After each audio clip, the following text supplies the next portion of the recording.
Welcome back to my channel for a short Leica episode, and this episode is about the brand new Summilux-M widest open f1.4 35mm focal length, and this lens here is a member of the so-called classic line in the Leica-M lens lineup. It's a very rare lens because it's limited to 200 units worldwide. You see here and saw at the little unboxing clip at the beginning of the video, I have number 47 out of 200.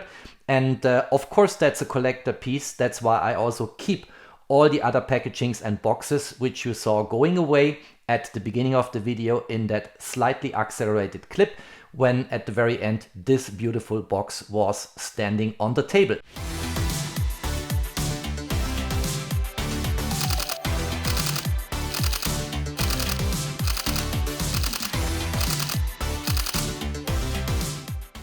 I can keep this video here pretty short and crisp because I already reviewed exactly the same lens in a video on my channel, namely with this lens here. This is exactly the same lens. It's the Summilux-M widest open f1.4 and it's a 35mm lens, a member of the classic family of Leica-M lenses.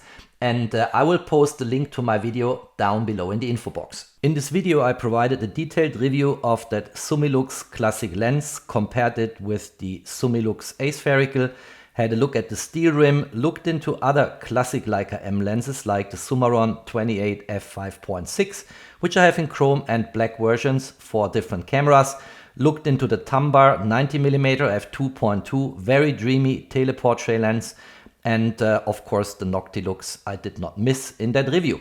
So you find a lot of information already there. I also did a detailed comparison between the aspherical Summilux and the Summilux Classic and provided data points about the history of the lens. So let's now get the other boxes here aside. I will keep them as a set. This is a collector's piece. You want to have the full set with the box here, and then with the outer box everything needs to be kept intact so that you can sell it if you want. Having said that, everyone who purchases this very rare, very special Leica-M lens has to sign a contract with Leica that they will not sell the lens in the next 3 years, starting from the date where they purchased the lens.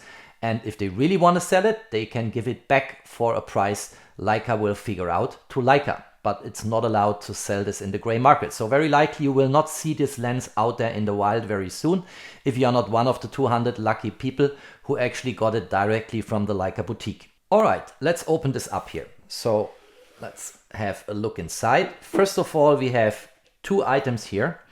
One is the lens cap from the back side of the lens, and the other one is a beautiful lens hood here. Have a look at that. This looks good. It's actually in the same shape and form what you saw when I reviewed this lens here. So the chrome finish. And I expect actually that everything else will also be the same, just the finish will be different in this black anodized version we have here. Let's get this out. So this is just packaging material. Let's have a look inside. First of all, there is a pouch here. That pouch is very posh. It feels valuable. It feels like high value. I don't know what material it is. I guess some kind of leather. Here we have a lens cap at the front side of the lens. It's inside that bag.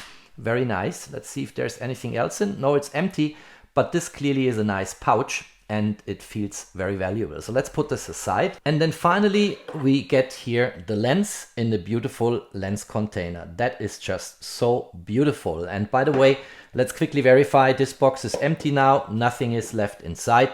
This was the last piece I needed to take out, and it's beautiful. And let's spend a moment on the practicability and usability of limited gear from Leica. Of course, you can now use this beautiful lens container, leave the lens inside, place it on your shelf, and just enjoy being one of 200 owners of this limited black anodized Summilux lens. But that's not what I'm doing. People who follow me on my channel, they know that I take also limited gear from Leica with me out in the field for shooting it, be it cameras or be it lenses. I think a lens of this beauty with these optical properties deserves to be shut and not resting on a shelf. At least that's my philosophy. In order to open the lens container, you have to screw it here at the bottom. And don't be worried, because this is screwed in here, so we can screw it out. It's the same mechanism as what we have on the lens cap at the rear side of the lens. And then we can protect it. And here we go. This is it, the black anodized version, limited to 200 units of the Summilux-M 35mm f1.4.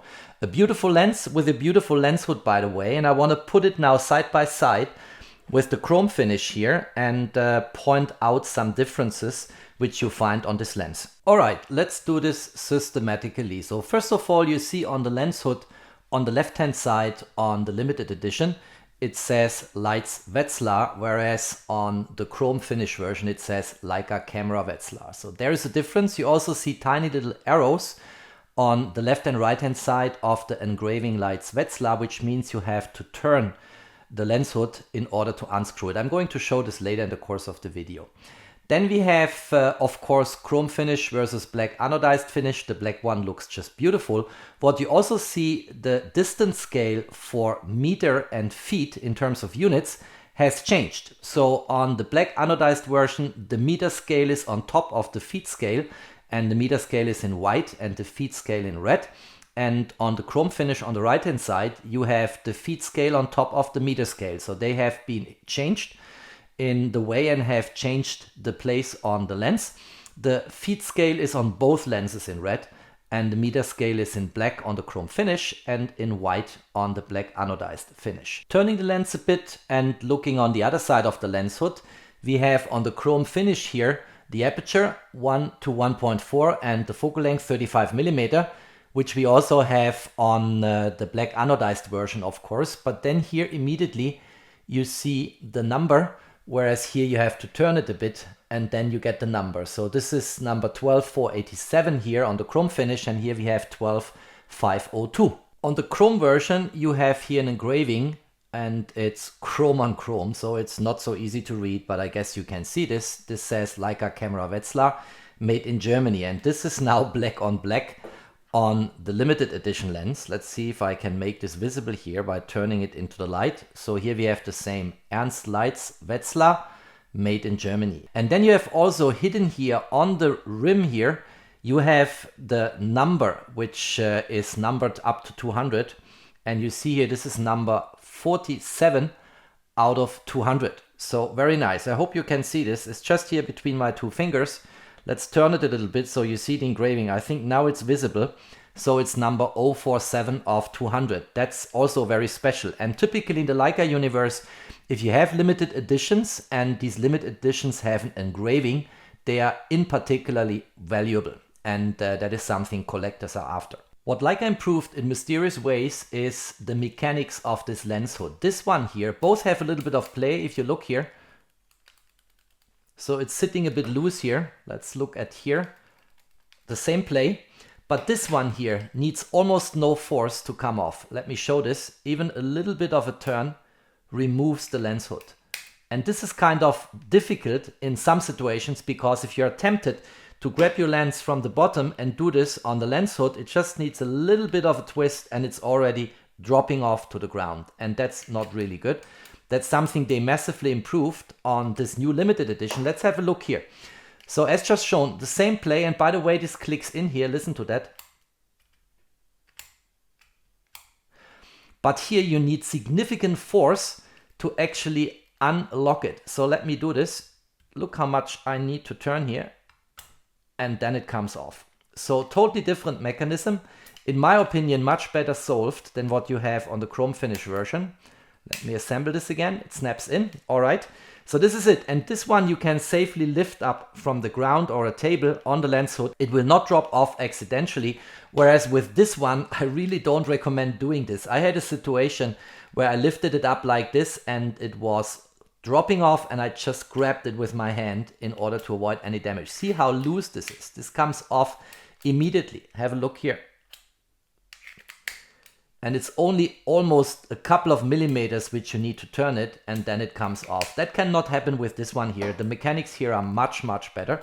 See, I cannot accidentally turn this. I can keep it like this, can shake it, whatever I want to do, it will be fine. And then I need force, and then it comes off. So this is much better, very well done. And I think an improvement, an evolution between the chrome finish version of that classic lens to the black anodized version. Let's try a little experiment here. So the Leica one is the one which was shipped with that lens. Let's mount this on. You see considerable force, then it snaps in and it sits firmly. Very nice. Let's take the other lens hood here from the chrome finish version and let's put this one on. You see the same loose fit. Not only the play, but it comes off too easily. So if you find a way maybe to purchase that lens hood here, which I personally doubt because it's made for this limited edition here, that would actually do the trick, very likely also on the chrome one. Let's try this out. Yes, it doesn't come off easily. It's actually firm in the same way as it sits on the black anodized version. So nice little experiment. We know now and have verified that the problem of the lens hood on the chrome version actually comes from the lens hood and not from the steel rim. The classic Summilux-M has a focus ring which is locked in at infinity. Have a look here, this is at infinity and I cannot turn it. There is a little button here which I demonstrated in my previous video on this version here. And then you can turn the focus ring. And the focus ring is buttery smooth. And if I turn it back to infinity here, then it snaps in again. And now it's locked. And the same we have on the black anodized special version, of course. Currently it's locked at infinity. See, here's infinity, here's the marker. And I cannot turn it. If I push the button, buttery smooth focus ring. Very nicely done. Leica, I like a lot this. No noise at all. Listen. You don't hear anything because there is nothing to listen to. And then it snaps in again at infinity. Which is perfect for landscape photographers because you will have always your focus point at infinity if you do landscape. Alright, so that's fine. Then we have here the aperture ring. The aperture ring starts widest open at f1.4. And then listen to that. These clicks. Mechanical quality made by Leica in Germany. Perfect. I love it. And you can stop this down from f1.4 all the way to f16, which is the same on the chrome finish version. So here we have widest open f1.4. Also nice clicks, listen to that. Well, maybe not as nice as the one on the black one because that lens hood here makes a lot of noise and see how loose this is. I just don't like that. And you can also stop this down all the way to f16, no problem with that. So from the mechanical properties, kind of comparable. Optical properties are exactly the same. The first version of this lens came to market in 1961, as you will hear in the video I posted down below in the info box, and is still the same optics in these two lenses. This really is a remake. That's why it is called a classic Leica-M lens in the classic lineup of Leica-M lenses. And of course there is a more modern version and also from optical properties superior version. That's this one here. So this is the Summilux-M 1:1.4, 35mm. It's an aspherical lens. And as I showed at the beginning of the video, I have a detailed comparison in my video about this lens between the optical properties and all the specifications of the Summilux-M classic one and the Summilux-M 35mm aspherical. So you can look this up in the video. And by the way, in the same way as before on the lens hood here, we spotted here Leica and here Leica camera Wetzlar. If we look inside into the lens, let's quickly remove this for a second. So this gets better visible. So we have here Summilux-M 1:1.4, 35mm. Here we have the filter thread. That's an E46. I think I mentioned this already. And here it says Leica, whereas on this one here, we have tiny little differences. It does not say Leica, it says Leica Wetzlar, and for those of you who don't know where the name Leica is coming from, it's actually Leitz camera and is an artificial word. So here we have Leica Wetzlar instead of Leica, and it also doesn't tell us the filter thread here. We have 1:1.4, 35mm Summilux-M, and then we have the usual number here, but no filter thread. That's not engraved here inside of the lens. If you look at the box and the packaging of the lens, you don't get any data points saying steel rim, but that's what these lenses are famous for. And if you look here, the steel rim is just sitting here and it's the same on both Summilux lenses in the chrome finish and the black anodized finish. Look at that here. And that steel rim makes it so famous and is something which, as I said before, is going back to 1961. when the first version of this lens was introduced. Again, I'm repeating myself, with exactly the same optic than what you have here.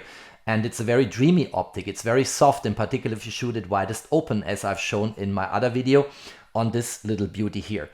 And the steel rim is basically the name the community uses to decode this type of lens here. And it's beautiful.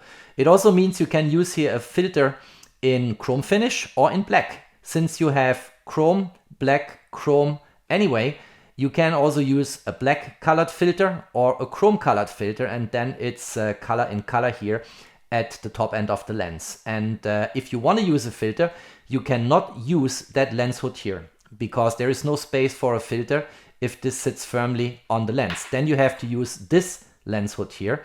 So you basically screw in the filter, and then into the filter you screw in that lens hood, and then it also looks quite nice. Look at that. Looks also really good, really classy, and I've talked about this in my other video on the chrome finished version of this Summilux 35mm lens. Since I'm going to shoot this lens here, I want to at least quickly show at the end of the video how this lens looks like if it is mounted on a Leica M11P. So that's the M11P in the black finish. Beautiful camera. The first one out there in the wild which has content authenticity implemented here. Unfortunately, Leica SL3 does not have it, as I mentioned in a couple of videos, but this one has it built in. So let's open this up here and let's have a look how it looks like if we mount this beautiful black anodized lens. Let's get this off here. Let's have a look for the red dot. Here we go. Then we mount this. Et voila. That's how it looks like. Beautiful, isn't it? Have a look here. This is really classy, a classic rangefinder camera design combined with a classic Leica-M lens. Beautiful, and of course quite interesting from the optics, because as I said before, this lens has a very dreamy, soft look, in particular if it is shut widest open at f1.4. I've demonstrated this in my other video on the chrome finish lens, and the moment in time you stop it down to an f2.8, it becomes pinpoint sharp. And that's actually what you want. You want to have the option to go for that classic vintage look, soft, not overly sharp. And then if you need sharpness, you just stop down to f2.8, will still give you a beautiful background bokeh, but it will be super sharp, as I demonstrated in the other video. Quite nice. Let's now mount it on the Leica SL3 to also have a glimpse how this is looking, and then I will conclude the video. Let's now grab the Leica SL3. This is the brand new system camera from Leica. If you're interested in that camera, Google on my channel and you will find a couple of videos which give you all the data points, shooting experience, what have you, on this new system camera from Leica.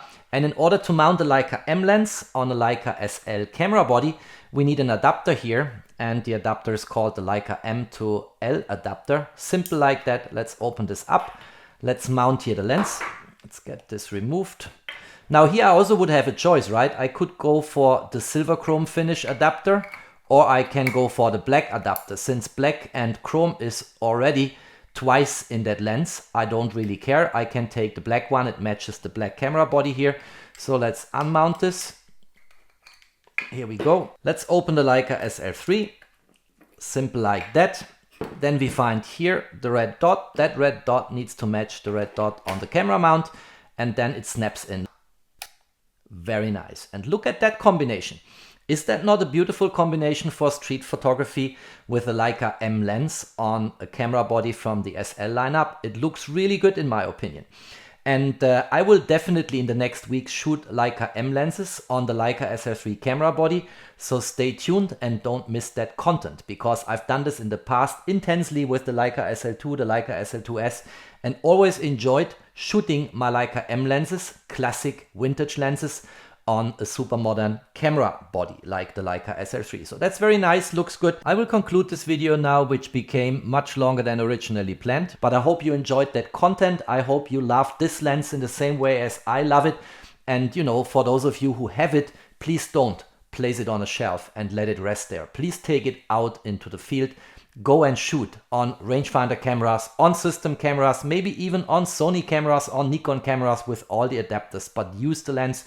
Don't let it rest and get dust on a shelf. If you liked that video, don't forget to drop me a thumbs up. Stay tuned on my channel. There's always more to come. Thanks for watching. Stay safe and healthy. And of course, peace out.